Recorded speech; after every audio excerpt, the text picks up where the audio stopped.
Gautam Buddha story. एक दिन गौतम बुद्ध अपने शिष्यों के साथ एकदम शांत बैठे हुए थे। उन्हें इस प्रकार बैठे हुए देख शिष्य चिंतित हुए कि कहीं वह अस्वस्थ तो नहीं हैं। एक शिष्य ने उनसे पूछा कि आज वह मौन क्यों बैठे हैं, क्या शिष्यों से कोई गलती हो गई है। इसी बीच एक अन्य शिष्य ने पूछा कि क्या वह अस्वस्थ हैं, पर बुद्ध मौन रहे। तभी कुछ दूर खड़ा व्यक्ति जोर से चिल्लाया, आज मुझे सभा में बैठने की अनुमति क्यों नहीं दी गई है। बुद्ध आंखें बंद करके ध्यान मग्न हो गए। वह व्यक्ति फिर से चिल्लाया, मुझे प्रवेश की अनुमति क्यों नहीं मिली।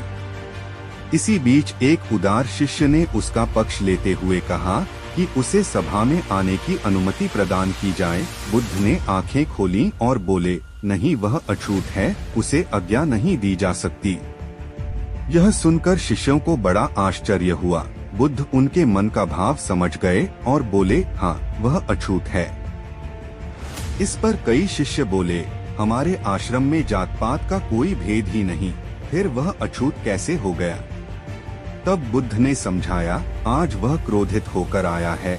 क्रोध से जीवन की एकाग्रता भंग होती है। क्रोधी व्यक्ति प्राय मानसिक हिंसा कर बैठता है। इसलिए जब तक वह क्रोध में रहता है तब तक अछूत होता है। इसलिए उसे कुछ समय एकांत में खड़े रहना चाहिए।